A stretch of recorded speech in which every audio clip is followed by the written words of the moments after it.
Hello everybody and welcome to our mid-season Gotham review. So today we are going to be reviewing Season 2A of Gotham, which is has been nicknamed The Rise of the Villains. So yeah, we'll just be reviewing that. So just spoiler alert for all of this previous 11 episodes that we've had so far of Season 2. Hope you enjoyed this video.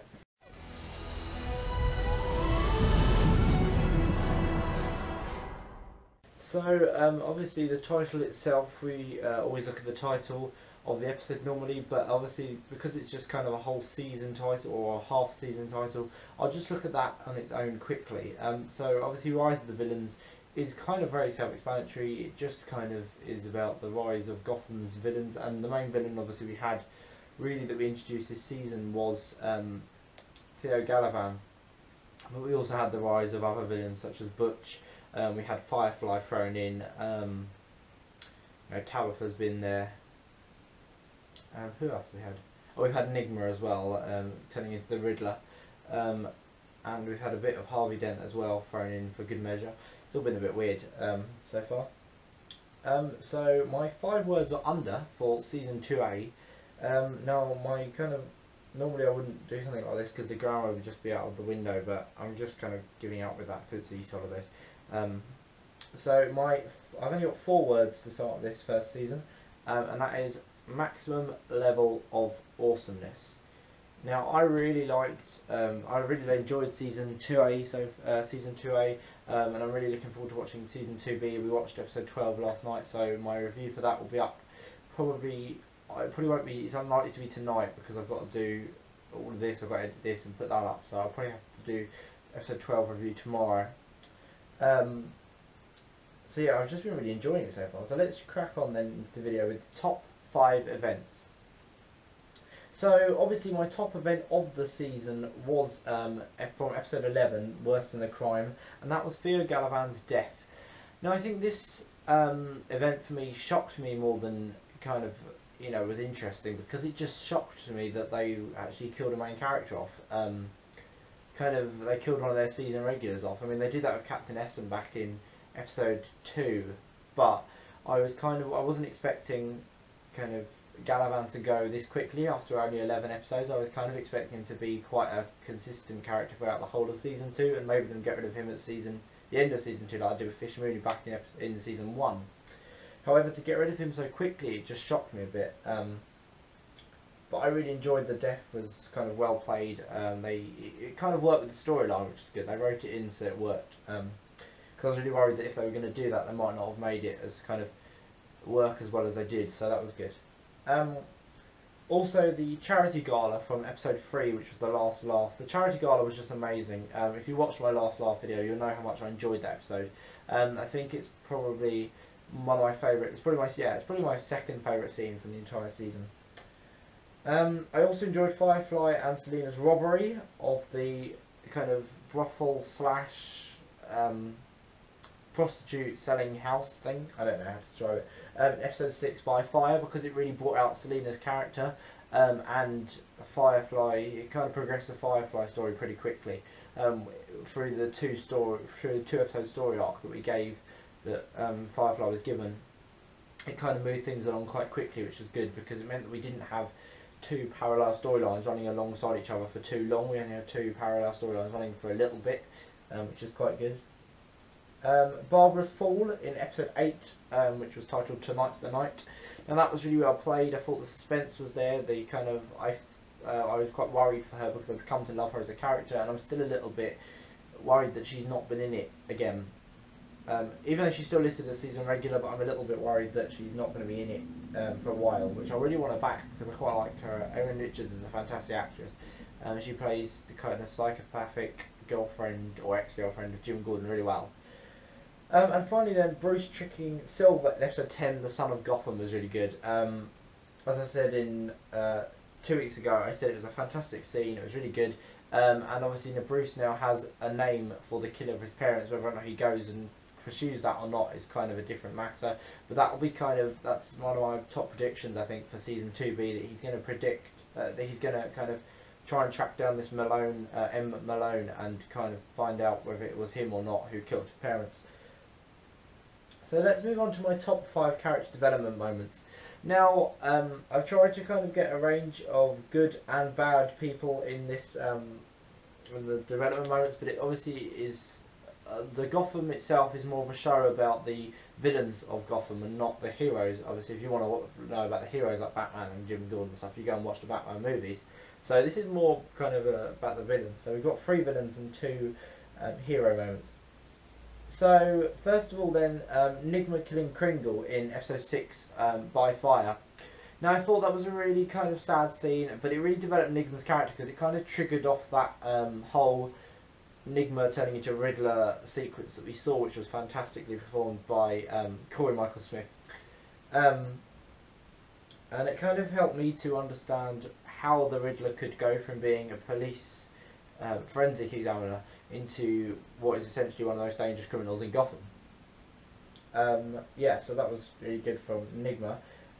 Gordon and Flamingo's fight in episode 9, A Bitter Pill to Swallow, really kind of developed Gordon's character for me, because it meant that we saw that Gordon had a choice between being a monster and becoming a villain of Gotham, or kind of being the good guy who just arrests the criminals rather than killing them. And I think the fact that he chose to become the hero of Gotham that day, at least, made him kind of he gained a new respect from me, at least. Bruce beginning his training all the way back in episode 2, titled Knock Knock, if we can remember that far back. I can just about remember that. That was a really good, I think it was Knock Knock actually, it might not have been. I think it was, if not it was episode 1, down if you do. I think, I don't know, I didn't check that before I did this video. Okay, it might not even be, it could be, it's definitely episode 1, 2 or 3. So it could be any of them, and I don't know which one it is, so I'm really sorry for that. So yeah, that was just a really good scene, because it meant that we are starting to see Bruce becoming this person, this persona who will eventually become Batman, the hero that Gotham needs and stuff like that. Yeah, I just like that for that, really. Butch's brainwashing being undone by Tabitha in, again, episode 6 by fire.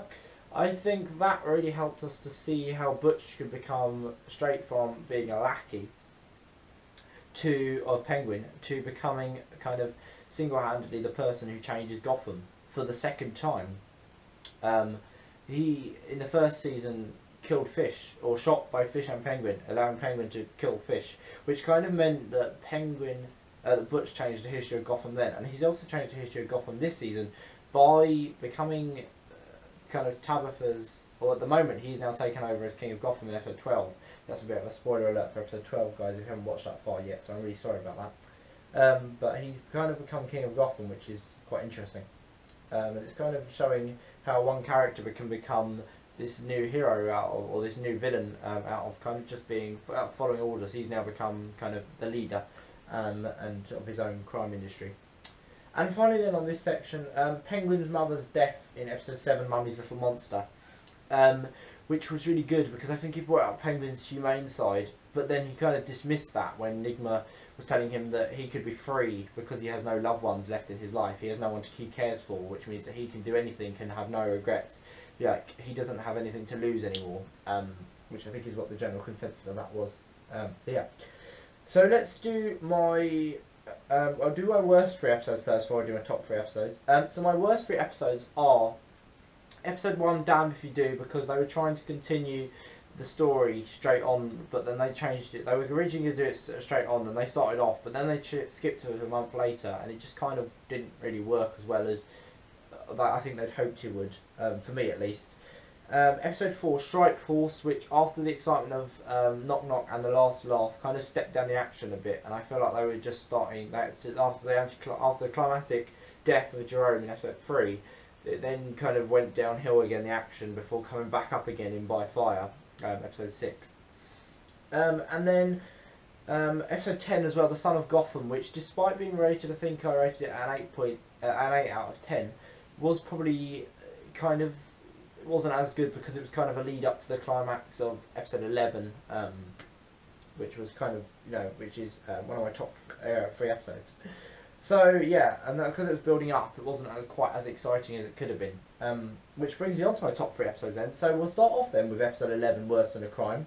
In fact, no, we won't. We'll go in order. So, episode 3, The Last Laugh, which is probably my favourite episode of the season so far because it was just incredible. The kind of storylines are brilliant. It was a really exciting climax. The whole thing was just exciting from start to finish, really. Episode 8, Tonight's the Night, which was the one that was mainly Barbara kind of getting back at Jim and getting into Jim's head and kind of twisting it against himself and kind of having doubts that made Jim have doubts whether he was actually a hero or a villain, and it kind of started Leslie's suspicions about him going, which I really liked. And finally episode 11, which was Worse Than a Crime, which was our mid-season breaking point, which had obviously the climax of Galavan being killed and was the final episode in Rise of the Villains. So yeah, that brings me on to my overall rating for Season 2A, Rise of the Villains. Now my overall rating is an 8 out of 10 because I feel like, although all the episodes have been consistently good, there's always been something missing, I feel, from most of the episodes. There's always been one character who I really like missing, or the storylines have been dragged out, or it's become a bit too repetitive in places. So I just feel like it needs to be possibly possibly kind of drawn into the storylines, even though they run for 11 episodes, and that's brilliant. Like the main storyline, Galavan's storylines, kind of ran for the last 11 episodes, and it's been really good. But I just feel like sometimes it's been a bit overused. Like we haven't had enough to fill in the gaps between the storylines. So we've had Galavan's storyline and nothing else really, other than the Firefly storyline. And I feel like that was a little bit. I don't know. I just felt like they could have had a bit more storyline in it than they did. So yeah, that kind of gives it 8.8 out of 10. So I hope you've enjoyed this mid-season video. Let me know in the comments what your favourite, your top 5 character moments, your top 5 moments were, and your favourite and your least favourite episode, guys. If you're interested, if you watch Gotham and you're interested in giving me your opinion. Yeah, I hope you've enjoyed this review, and I will see you tomorrow when I do my episode 12 Mr. Freeze review. So yeah, I'll see you tomorrow, guys. Bye!